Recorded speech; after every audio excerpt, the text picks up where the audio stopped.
Hey there, Amplifiers. Thanks for tuning in. Have you ever played the game of Risk? It's kind of like a war game. And you roll the dice and you try to take over the world.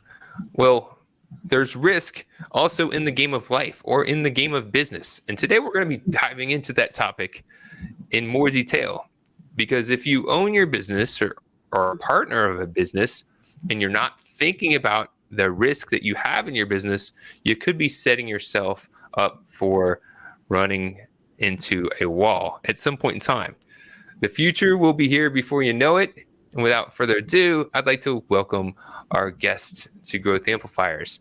Now, he's really an expert when it comes to business valuation, doing forensic accounting, and economic damages and assessing them. He's a CPA and he's a rockstar professional in his industry. So I'd like to welcome to Growth Amplifiers, Richard Claywell. Jay, thanks for being here today. Well, thank you for having me. I really appreciate it. So if you could start us off by just kind of giving us a little couple minutes on why you do what you do, what got you to where you are today in your career, that would be great. I do what I do because I really love it, to be perfectly honest with you. I am a CPA, but we don't practice CPA type of work. Many, many moons ago in the early 80s, I worked for a company that was not a real estate company, but what they were interested in doing was buying and selling companies. They sent me to a seminar on how to do that. I learned a little bit about it. About three or 4 years after that, I left and started my own practice with another CPA. Had an attorney call me within a year after I started. We started in 84 and wanted to know if I could value an oil refinery for him.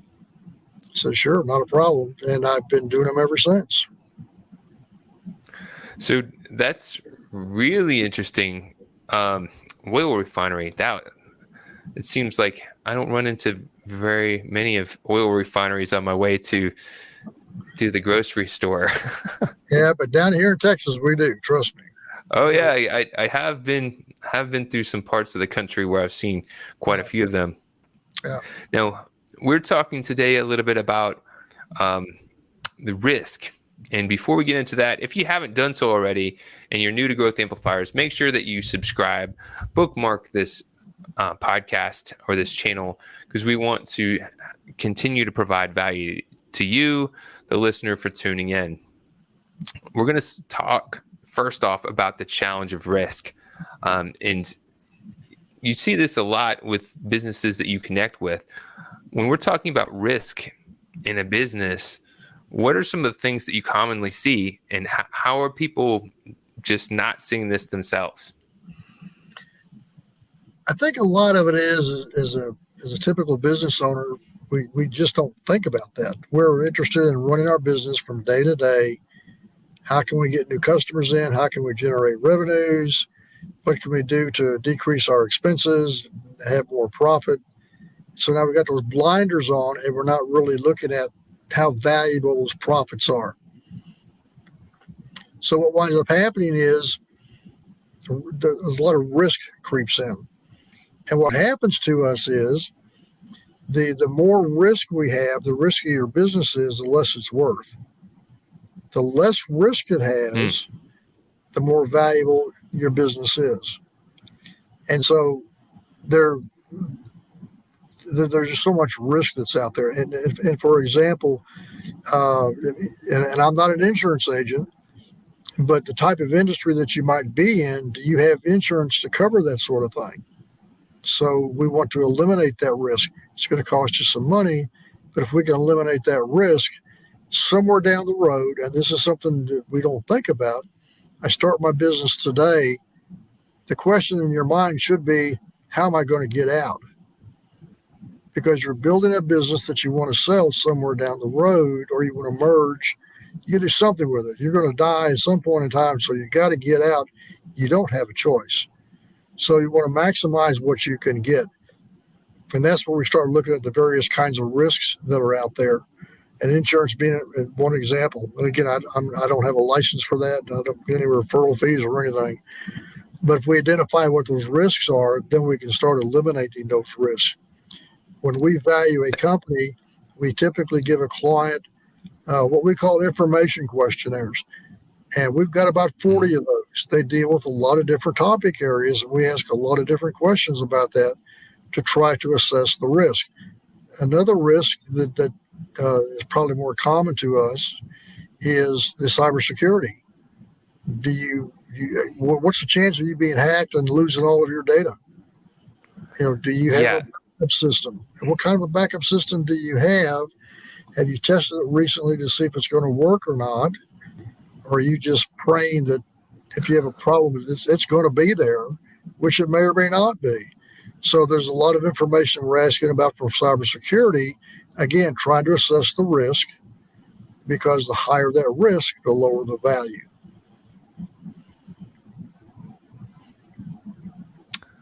I've seen people have businesses, and it's kind of like you may have gotten along without something like a certain level of security or a backup. And so you think, oh, because I've gotten along without this, I can continue just to do what I've always done and things will always work out. But as technology changes and there's more opportunity for hackers to come in, or if you don't have backups of your data, you can really run the risk of really hitting that wall, what we were talking about in the beginning. I worked years back. This is about 2005. I worked for a web design company, and they had all of their websites and all their client information backed up on a server. And the main server crashed, and then they found out the backup wasn't backing up for a period of time. And the company was out of business within a few months. Right. I mean, just as an example, to your point of how a risk that you might not be thinking, it's not a thing right now because we don't have that problem. But if you don't want to get ahead of it, it can come back to bite you. And so, very good point. If you think about it from this particular topic, if I'm interested in buying your company, I'm doing what's called due diligence. I want to look at all this information that's out there. And so now if I find out during the process that somebody has hacked your system or it's crashed or whatever, the backup system didn't work, is that a piece of data, if I buy this company, I'm going to have down the road where I may not be able to restore that information? So am I interested in buying your company, or am I more interested in finding a competitor that does not have these problems, i.e., I don't have that risk? And so I'm willing to pay more for the company that does not have that risk.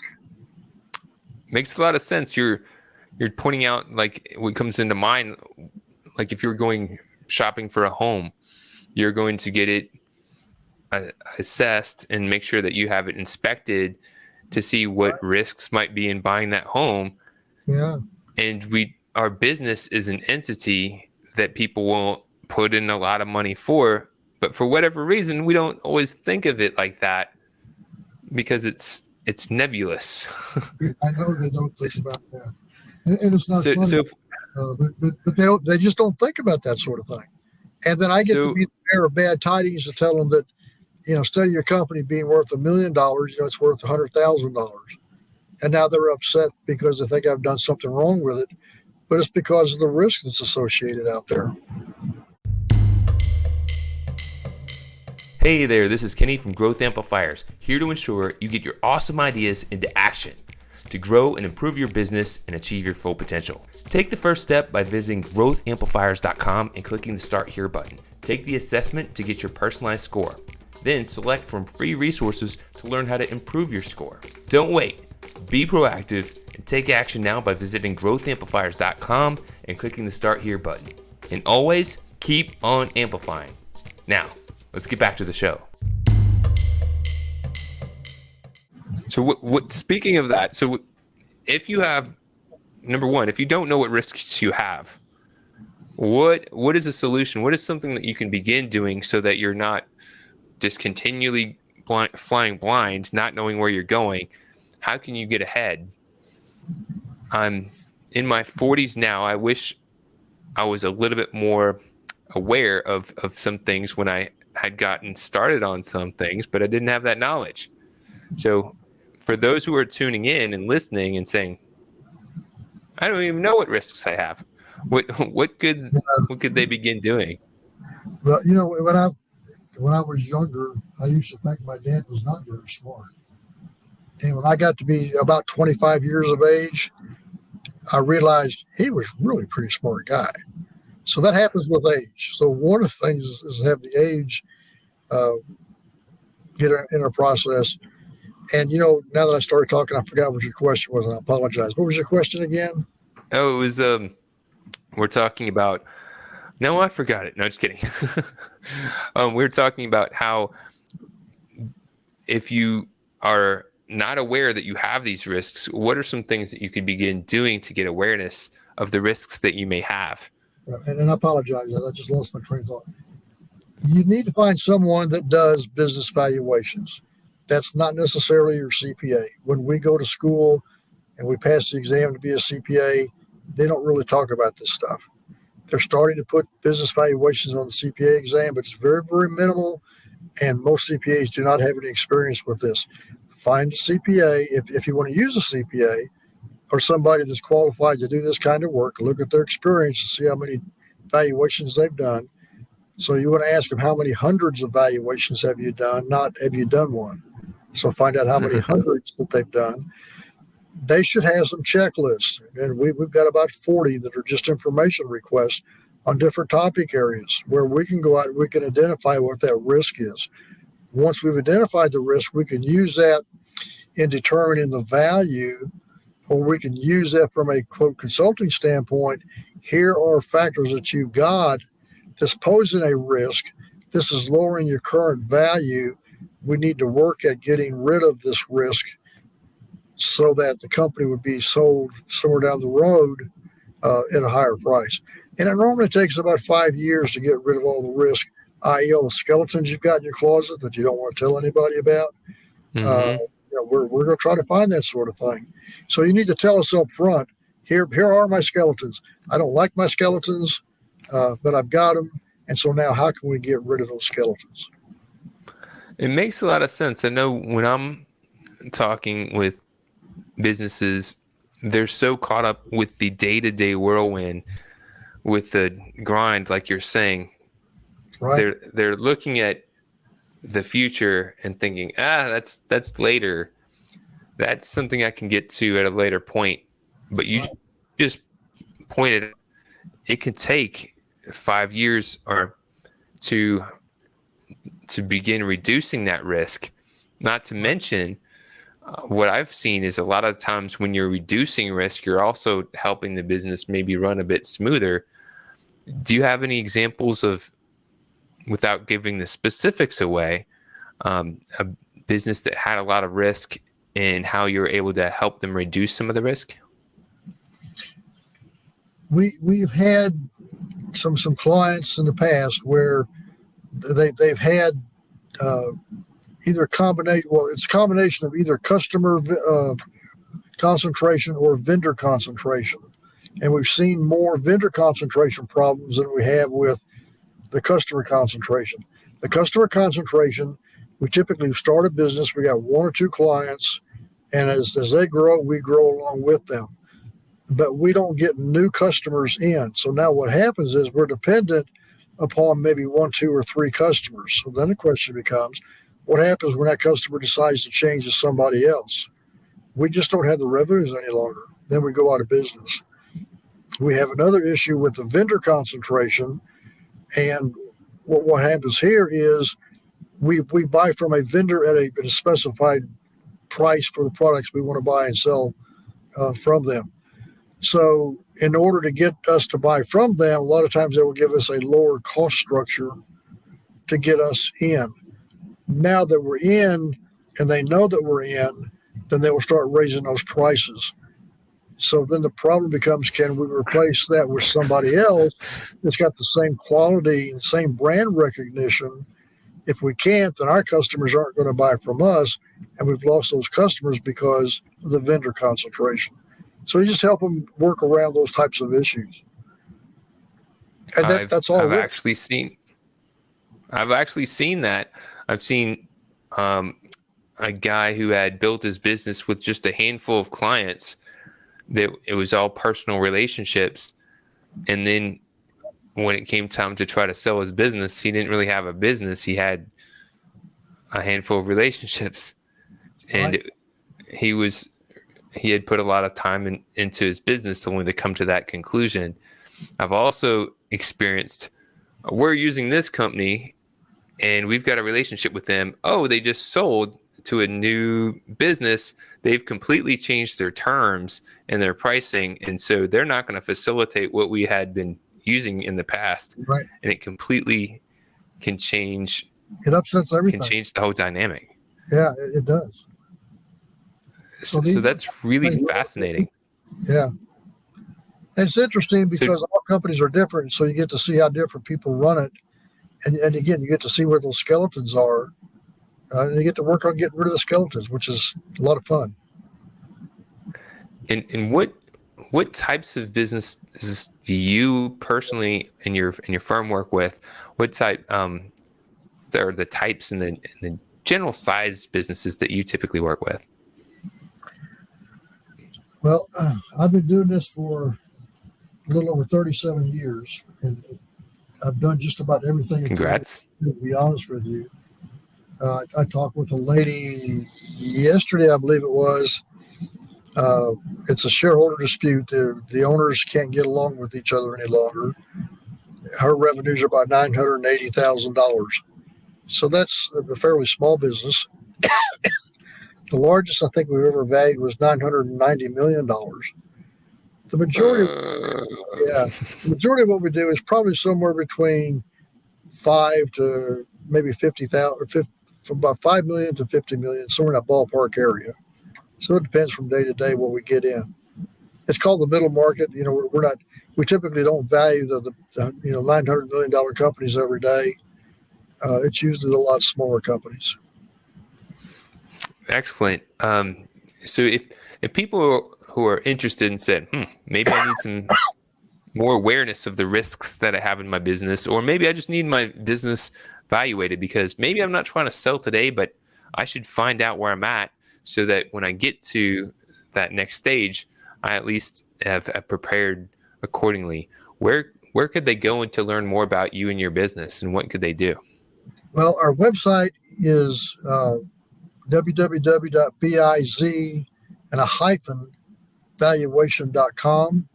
One of the things you could do to get a preliminary valuation, i.e. today, start digging up these skeletons and getting rid of them, and then have a valuation done every couple, 2 or 3 years.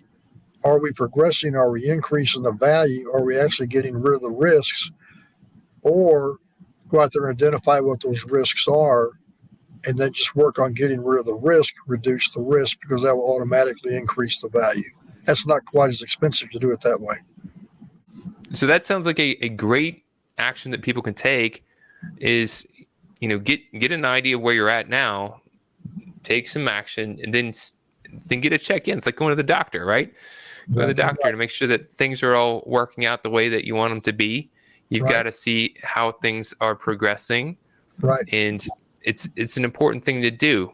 Just like if you're going to save for retirement, you don't want to wait until you're ready to retire to start thinking about it. You want to be thinking ahead and working ahead.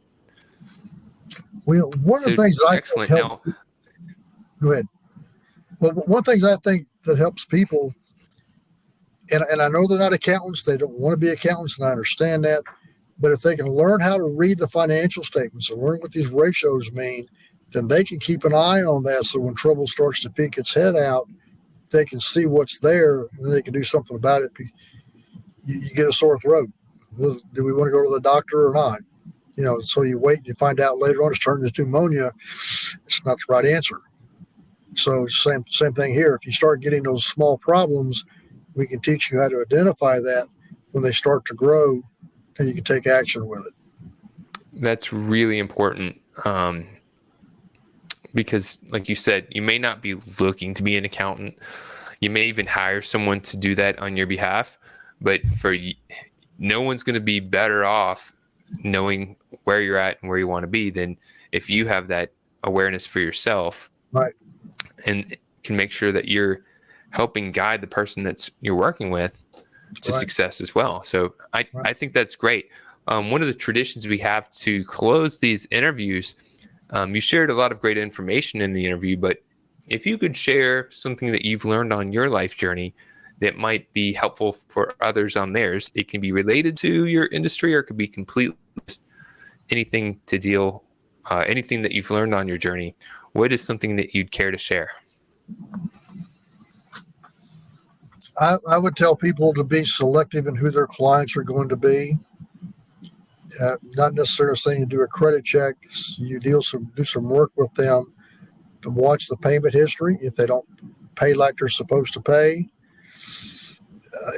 I'm not necessarily interested in forgetting about $5, $10, $15,000, but I would rather drop you today at the $15,000 level than have to worry about dropping you to $50,000 level. So watch the customers, make sure they're paying. If they don't pay, you got to get rid of them. That's a good point. Good point. There's customers can drag you down if you let them. So make sure you get the right people, you have the right customers, build the right team. All those things really important. That's right.